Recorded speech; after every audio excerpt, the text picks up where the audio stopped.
System అంటే గుర్తొచ్చింది. ఆ, మీ మావయ్య గారేవో మెయిల్స్ చెక్ చేసుకోవాలట. సిస్టమ్ పనిచేయట్లేదు అంటున్నారు. ఓ అదేంటో ఒకసారి వచ్చి చెక్ చేయొచ్చు కదా.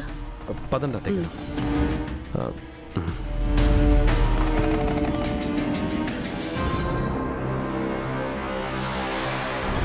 వీరు మంచి వ్యక్తిని నమ్మావు కాబట్టే వీరు ఈ ఇంటాలుడయ్యాడు.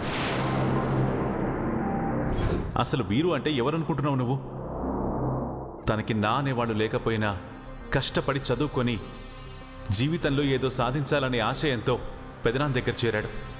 తన ప్రవర్తన, నీతి, నిజాయితీ, మంచితనం, ముఖ్యంగా పెదనాన్నలాగే ప్రజలకేదో మంచి చేయాలనే ఆరాటం, ఇవన్నీ చూసే ప్రీతికి భర్తగా నిర్ణయించారు.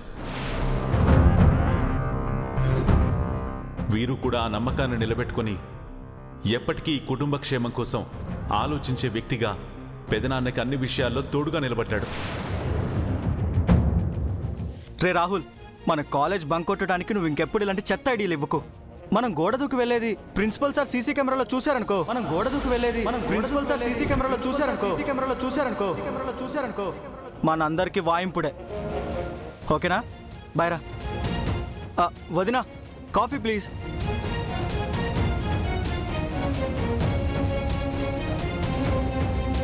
కాఫీ ఇస్తాను, కానీ నాకు ఒక హెల్పింగ్ చేస్తావా? ఏంటోదినా? మన ఇంటి మోటార్ సైడు సీసీ కెమెరాలు ఉన్నాయా? ఉన్నాయి. నాకు ఆ ఫోటేజింగ్ కలెక్టింగ్ చేసి ఇస్తావా? ఎందుకోదినా?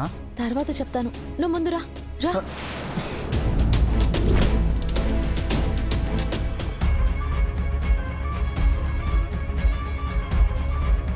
ఏరా వంశీ, పెద్దనాన్న కాలేజీకి వెళ్ళలేదా? అరే, కాలేజీకి వెళ్లకుండా ల్యాప్టాప్ లో ఏం చేస్తున్నావురా? ఇంటి దొంగని ఈశ్వరుడైనా పట్టుకోలేడు అంటారు కదా పెద్దోరు. ఆ దొంగని పట్టుకోవడానికి ప్రయత్నం చేస్తున్నాం. దొంగ? హే, యు మీన్ థీఫ్? ఓఎంజీ, మన ఇంట్లో దొంగలు పడ్డారా? లేదు లేదు, నేను డబ్బులు దోచుకునే దొంగ గురించి మాట్లాడడం లేదు. దొరలా తిరుగుతూ దుర్మార్గాలు చేసే దొంగ గురించి చెప్తున్నాను. నువ్వేమంటున్నావు నాకు అర్థం కావడం లేదమ్మా. ఈ ఇంట్లో నా మీద హత్య ప్రయత్నం జరిగింది పెద్దరు.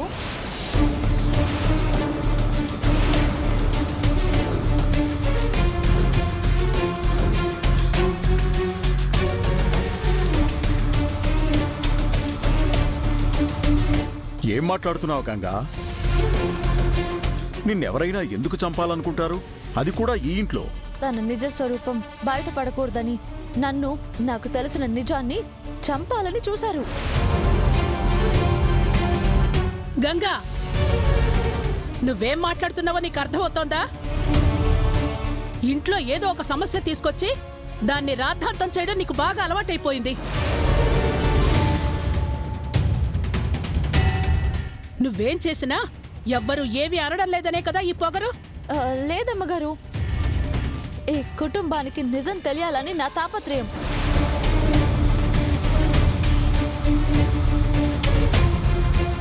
గంగా, నిన్ను చంపవలసిన అవసరం ఇంట్లో ఎవరికుంటుంది? ఇంకెవరికుంటుంది? ఈ వీరుకే.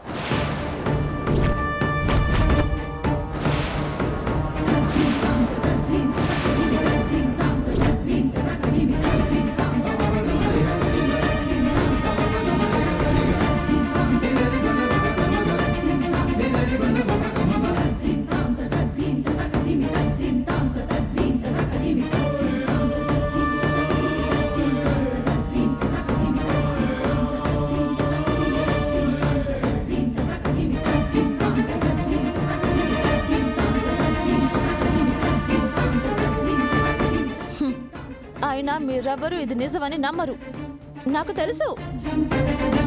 కానీ ఇదే అసలు నిజం.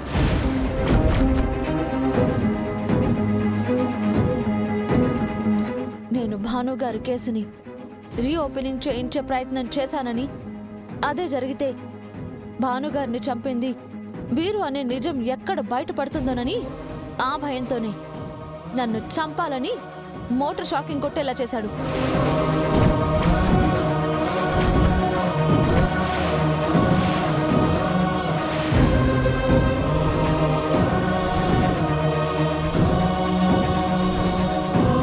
సమయానికి రుద్ర సార్ వచ్చి కాపాడారు కాబట్టి నేను బ్రతికాను, లేదంటే నా ప్రాణమే పోయేది.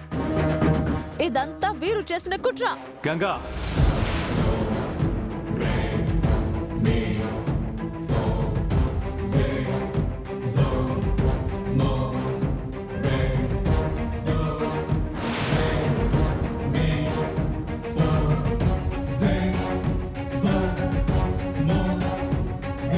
నీకేదైనా ఒకసారి చెప్తే అర్థం కాదా? ఆ విషయాన్ని అక్కడితో వదిలేయమంటే వదిలేయకుండా ఎందుకింత న్యూసెన్స్ చేస్తున్నావు? సార్, మీరేమన్నా సరే, ఈ రోజు మాత్రం ఈ దుర్మార్గుడి నిజ స్వరూపాన్ని నేనందరికీ తెలిసేలా చేస్తాను. నోర్మోయ్, ఇంటి అల్లుడిని పట్టుకుని దుర్మార్గుడు అంటావా?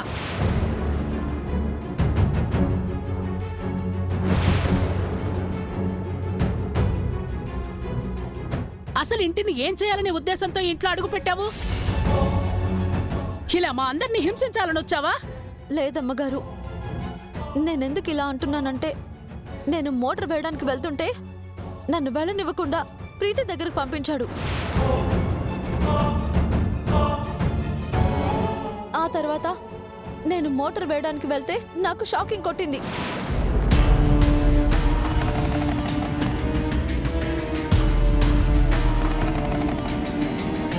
రుద్ర సార్ చెకింగ్ చేసినప్పుడు మోటార్ వైర్స్ రాంగ్ కనెక్షనింగ్ లో ఉన్నాయి.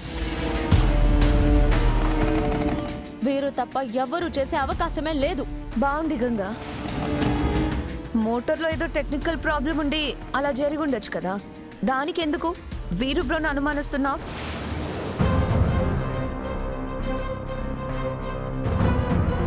ఈ మధ్యకాలంలో మోటార్ చాలాసార్లు ట్రబుల్ ఇచ్చింది. మేబీ ఇంటర్నల్ ప్రాబ్లం అయి ఉండొచ్చు. నమ్మరు, మీరెవ్వరూ నా మాట నమ్మరు.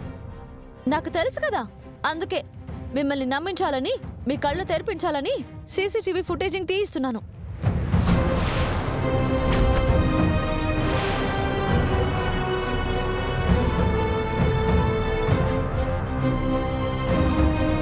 నేను మోటార్ వేయడానికి ముందు అక్కడికి ఎవరు వెళ్లారు, ఏం చేశారు, మొత్తం బయటపడుతుంది. ఆ తర్వాత నిజం మీకే తెలుస్తుంది. వంశీ, ప్లేన్ చెయ్యి.